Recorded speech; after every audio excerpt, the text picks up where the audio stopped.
Bismillahirrahmanirrahim. Assalamualaikum warahmatullahi wabarakatuh. Perkenalkan, nama saya Ria Angelea dengan NIM F2019-01-114 dari kelas C3 Farmasi, Program Studi S1 Farmasi, Fakultas Sains dan Teknologi, Universitas Mandala Walia Kendari. Baiklah, di sini saya akan menjelaskan tentang anti kanker. Adapun poin-poin materi yang saya akan jelaskan, yang pertama definisi anti kanker, yang kedua jenis-jenis anti kanker, yang ketiga penyebab terjadinya anti kanker, yang keempat mekanisme kerja obat anti kanker.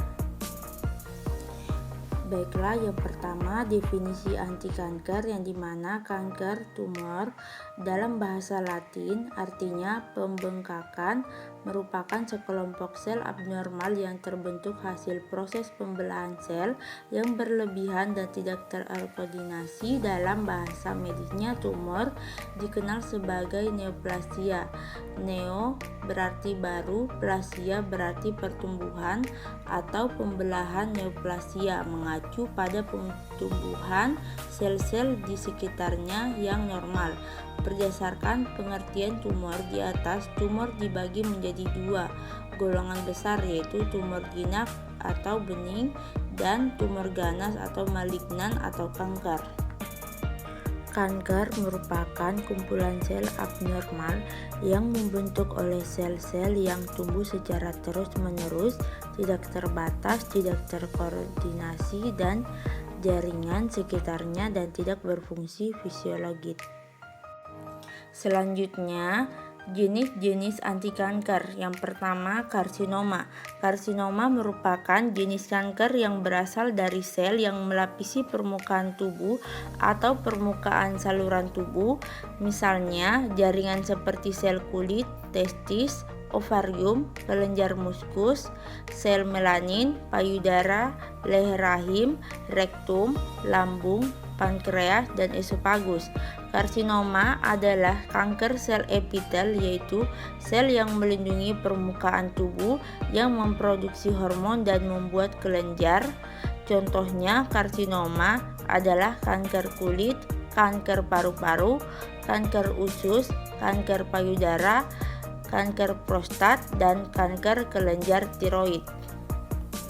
Selanjutnya, yang kedua yaitu limfoma. Limfoma adalah jenis kanker yang berasal dari jaringan yang membentuk darah, misalnya jaringan limfe, lakteal, limfa, timus, dan sumsum tulang. Limfoma spesifik antara lain adalah penyakit Hodgkin atau kanker kelenjar limfe dan limfa. Selanjutnya, yang ketiga yaitu leukemia, yaitu kanker ini tidak berbentuk massa tumor tetapi memenuhi pembuluh darah dan mengganggu fungsi sel darah normal. Selanjutnya yaitu yang keempat, sarkoma. Sarkoma adalah jenis kanker pada jaringan penunjang yang berada di permukaan tubuh seperti jaringan ikat, termasuk sel-sel yang ditemukan di otot dan di tulang. Sarkoma merupakan kanker sel mesodermal, sel yang membentuk otot-otot dan jaringan penghubung. Contoh sarkoma adalah leiomyosarkoma, yaitu kanker otot halus yang ditemukan pada dinding organ pencernaan, dan osteosarkoma atau kanker tulang. Selanjutnya yang kelima yaitu glioma. Glioma merupakan kanker susunan saraf, misalnya sel-sel glia atau jaringan penunjang di susunan saraf pusat. Selanjutnya yaitu penyebab terjadinya kanker menurut Hartman. Selanjutnya yaitu deregulated metabolisme, yang dimana perubahan dalam metabolisme 4 kelas utama makromolekul, karbohidrat, protein, lipid, dan asam nukleat. Gen untuk glikolisis yang diekspresikan dalam mayoritas kanker. Potensi terapi metabolis mencakup pembatasan diet yang secara alami menurunkan kadar glukosa dan telah terbukti secara signifikan mengurangi pertumbuhan dan perkembangan jenis tumor banyak atau termasuk mamae, otak pankreas, usus besar, paru-paru, dan fosfat. Pembatasan diet memiliki potensi untuk menjadi suatu broad spektrum terapi non-toksis yang dapat mentargetkan beberapa sinyal pathway sekaligus. Selanjutnya yang kedua, instability in genomic DNA, yang dimana kecenderungan meningkat dari perubahan dalam bentuk mutasi dan penyusun tulang dan genom sel kanker.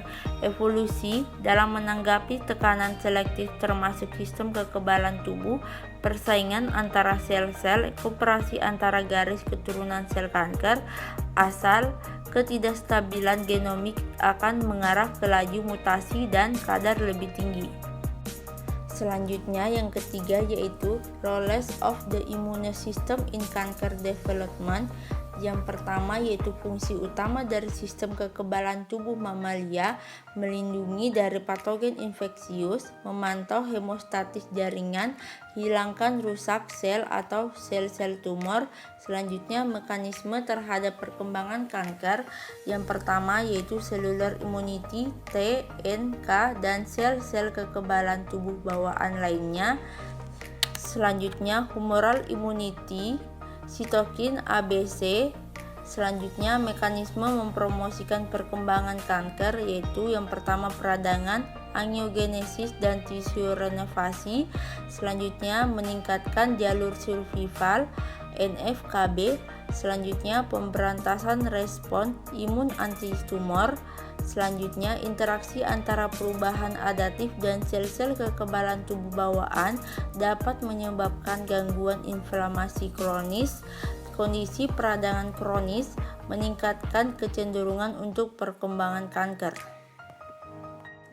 Selanjutnya yang keempat, inflammation a key factor for cancer, yaitu peradangan dapat berkontribusi dengan menyediakan molekul bioaktif untuk lingkungan mikrotumor, termasuk faktor pertumbuhan yang mendukung sinyal proliferasi, faktor kelangsungan hidup yang membatasi kematian sel, faktor proangiogenesis, enzim matrik ekstraseluler memodifikasi yang memfasilitasi angiogenesis, invasi dan metasis, yang induktif sinyal yang menyebabkan aktivisasi EMT.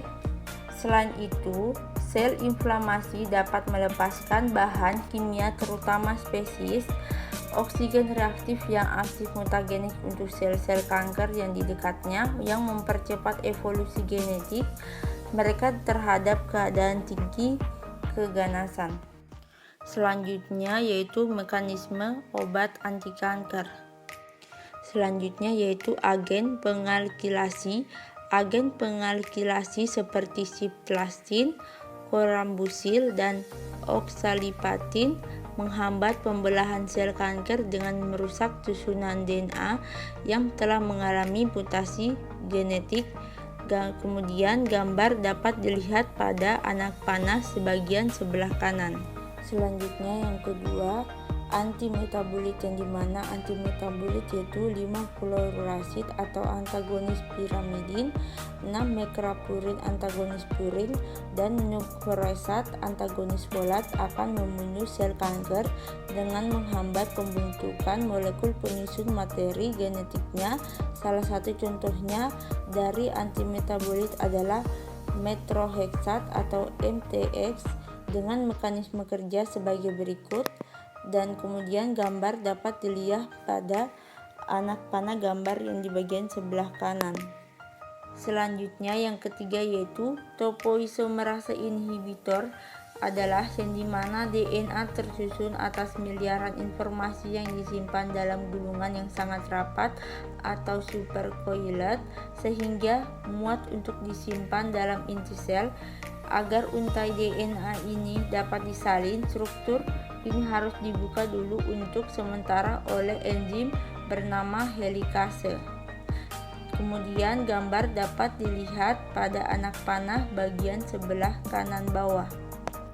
Selanjutnya, Saat helikase membuka untai DNA akan terbentuk suatu ketegangan atau tension pada bagian DNA yang terbuka atau DNA replication fork.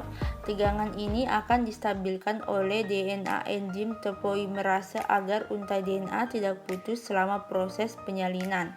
Kemudian gambar dapat dilihat bagian anak panah sebelah kanan bagian bawah. Nah, obat kanker golongan topoimerase inhibitor merupakan mengganggu kerja topoimerase sehingga untai DNA yang terbuka menjadi tidak stabil dan pada akhirnya putus. Kemudian yang selanjutnya yaitu yang keempat, penghambat mitosis, yang dimana obat kemoterapi yang termasuk golongan ini diantaranya adalah vinblastine, vincristin, dan paclitaxel, yang dimana mekanisme kerjanya adalah dengan penghambat proses pembelahan sel pada tahap metafase agar dapat memasuki tahap selanjutnya yaitu anafase, yang dimana suatu struktur seperti tali imajiner bernama tubulin akan berperan untuk menarik kromosom kepada masing-masing sel yang baru masuk yang kemudian terbentuk, yang sehingga kromosom yang telah terbentuk tidak akan pernah bergerak menuju sel yang baru terbentuk sehingga sel kanker akan mati. Mungkin itu saja yang dapat saya paparkan. Kurang dan lebihnya mohon dimaafkan. Wabillahi taufiq wal hidayah. Wassalamualaikum warahmatullahi wabarakatuh.